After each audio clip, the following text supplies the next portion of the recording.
സംസ്ഥാനത്ത് സ്കൂൾ വിപണി സജീവമാകുമ്പോഴും വിലക്കയറ്റം രൂക്ഷമായി തുടരുന്നത് കുടുംബ ബജറ്റുകളെ താളം തെറ്റിക്കുകയാണ്.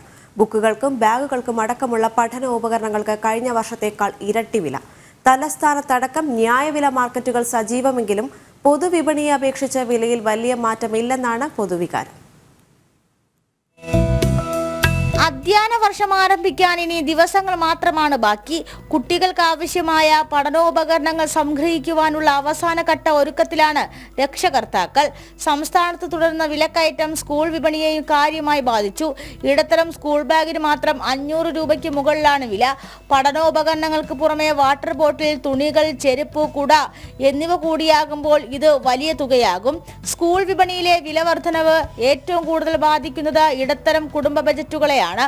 മുൻവർഷത്തെ അപേക്ഷിച്ച് സ്കൂൾ ബാഗുകൾക്കും പുസ്തകങ്ങൾക്കുമെല്ലാം ഇരട്ടി വിലയാണ്. ഒന്നിൽ കൂടുതൽ കുട്ടികളുള്ള വീടുകളിൽ ഇത് ചിലവ് ഇരട്ടിയിലധികമാകും. വിലക്കയറ്റം രൂക്ഷമായതോടെ ചെറുകിട വിപണികളെ ജനങ്ങൾ കൈയൊഴിഞ്ഞു. തലസ്ഥാനത്തടക്കം ന്യായവില കച്ചവടങ്ങൾ തകൃതിയായി നടക്കുന്നുണ്ടെങ്കിലും പൊതുവിപണിയെ അപേക്ഷിച്ച് അവിടെയും കാര്യമായ മാറ്റം ഇല്ലെന്ന അഭിപ്രായമുണ്ട്. ഇനി സ്കൂൾ തുറന്നാലും പിന്നെയും ചിലവേറെയാണ്. കോഴ്സ് ഫീസും യൂണിഫോമുകൾക്കും പുസ്തകങ്ങൾക്കുമായി ഏറെ തുക ചെലവാക്കേണ്ടി വരും. ജനം, തിരുവനന്തപുരം.